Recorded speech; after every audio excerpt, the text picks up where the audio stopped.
Bonjour Rémi Selbaum. Bonjour. Et merci de nous retrouver comme tous les lundis pour l'étude du Tanya sur Radio J. Nous poursuivons cette semaine la lecture du 13e chapitre du texte de Rabbi Shneur Zalman. J'en lis quelques paragraphes avant de vous céder la parole.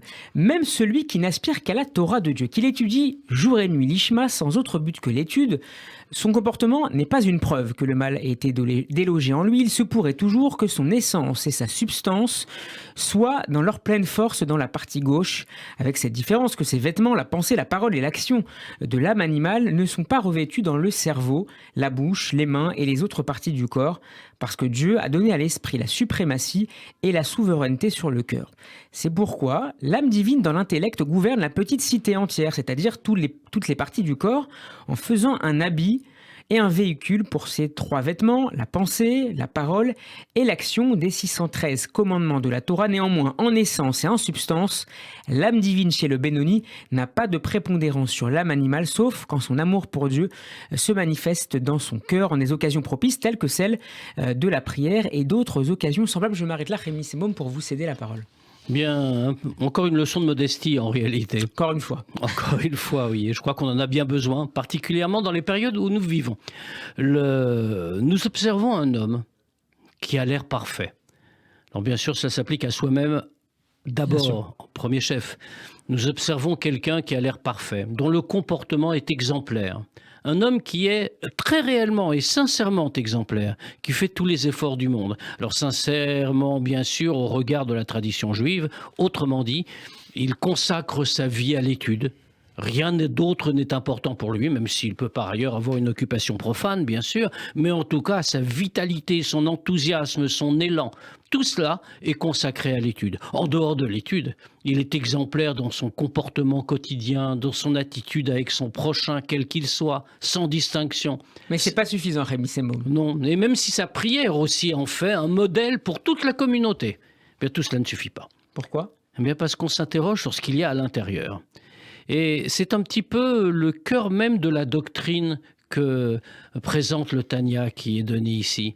C'est-à-dire que finalement, ce qui compte, ce n'est pas l'extérieur, c'est l'intérieur. Alors cet homme peut être parfait. Oh, certainement, rassurons-le et rassurons-nous, lorsqu'il aura quitté ce monde et qu'il viendra devant le tribunal divin, à ce moment-là, il recueillera toutes les récompenses qu'il aura méritées. Cependant, ces récompenses ne sont pas l'essentiel. Ce que l'homme recherche depuis sa naissance, même s'il n'en est pas conscient, ce n'est pas seulement d'avoir la plus grande félicité éternelle possible, cela est presque anecdotique. Ce qu'il désire, c'est s'unir avec Dieu, totalement, sans obstacle, retourner vers son Père, si l'on peut dire, plus que s'unir, fusionner. Et pour cela, il ne faut pas dresser soi-même d'obstacles. Or, dresser un obstacle, c'est se ressentir comme existant.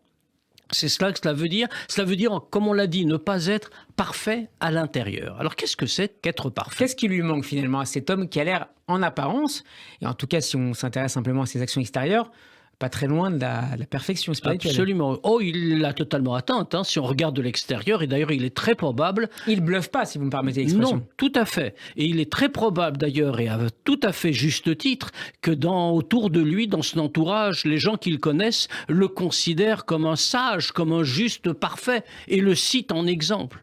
Mais lui, justement, s'il est sincère, le sait. Il est une créature, et donc constitué de deux éléments dont on a déjà parlé. L'âme animale, le Nefesh Abahamit en hébreu, et l'âme divine, le Nefesh Elokit, toujours en hébreu. Il y a toujours cet éternel combat dans son fort intérieur entre ces deux forces qui essayent de conquérir le contrôle absolu de la petite cité que constitue le corps humain. Et lui doit se battre constamment contre le mauvais penchant, contre l'âme animale, pour faire que ce soit le bon côté, l'âme divine qui gagne. Alors, ce en quoi il a atteint un certain niveau de perfection, c'est qu'il y parvient. Nous savons certainement, en tout cas pour la majorité d'entre nous, que ce n'est pas un cas général et que parfois nous avons une faiblesse. Lui n'en a jamais. Mais il doit combattre constamment. Il n'a pas annihilé le mauvais penchant qui se trouve en lui. Non seulement il ne l'a pas annihilé, mais il ne l'a même pas soumis à sa volonté, puisqu'il doit continuer le combat. Et s'il le cessait un seul instant, l'âme animale prendrait le dessus sur son comportement. Il y a juste un moment privilégié, nous a dit notre texte. C'est le moment de la prière. Parce que comme justement c'est un homme d'un certain niveau spirituel, comme on l'a compris, quand il prie, il ne fait pas que dire des mots. Il prie avec une telle chaleur, une telle volonté. Qu'il n'est plus perturbé par tout ce qui serait lié à sa partie animale. Exactement, une flamme s'allume dans son cœur. Pour reprendre des termes très poétiques, mais ce n'est pas le but du Tanya, il y a une flamme qui l'embrase et qui détruit, qui brûle le mauvais penchant qui se trouve dans son cœur. Il n'y laisse subsister que le bon penchant, que l'âme divine. Alors, est-ce à dire que l'idéal pour cet homme, et donc pour beaucoup d'entre eux, serait finalement de se concentrer uniquement toute la journée sur la prière, ce qui ne ressemble pas a priori à l'image qu'on pourrait avoir des grands maîtres, puisqu'ils étudient principalement. Non, c'est ce qu'en vérité, il n'y parviendrait pas.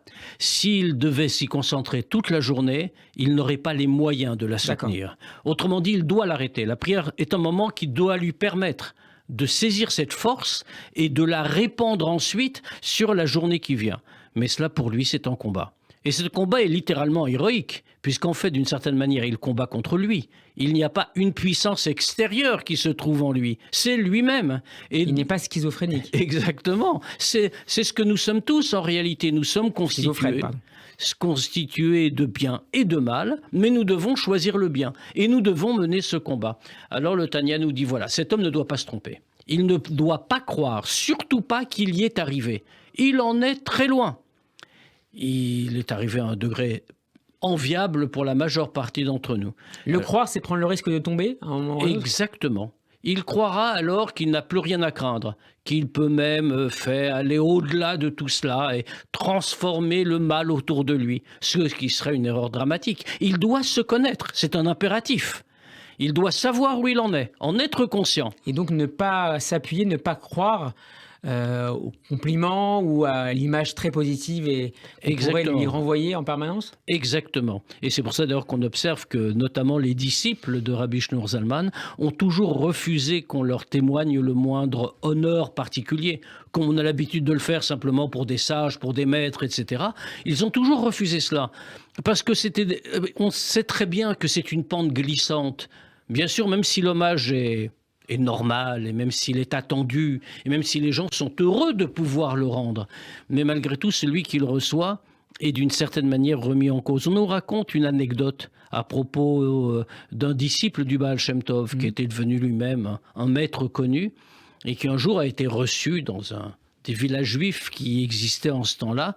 Et comme on savait que c'était un grand disciple du Baal Shem Tov, alors on l'a accueilli avec les plus grands honneurs qu'on pouvait. On a dételé le cheval de la voiture qui le conduisait, et ce sont les plus grands de la ville qui ont pris les rênes de la voiture et qui l'ont tiré eux-mêmes pour avoir l'honneur de l'amener, et tout le monde de l'appeler grand maître et rave, etc., etc.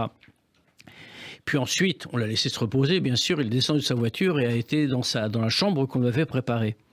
Alors, les gens ont voulu voir ce qu'il faisait quand il était tout seul. Et alors, on l'a vu tourner autour d'une chaise qu'il avait disposée au milieu de la pièce, en se disant « Et encore rave, et encore maître, et encore tel compliment et tel autre compliment. » Parfois, le respect, même s'il nous semble normal, est littéralement insupportable. Merci beaucoup, Chaim Nissim Boum. À demain.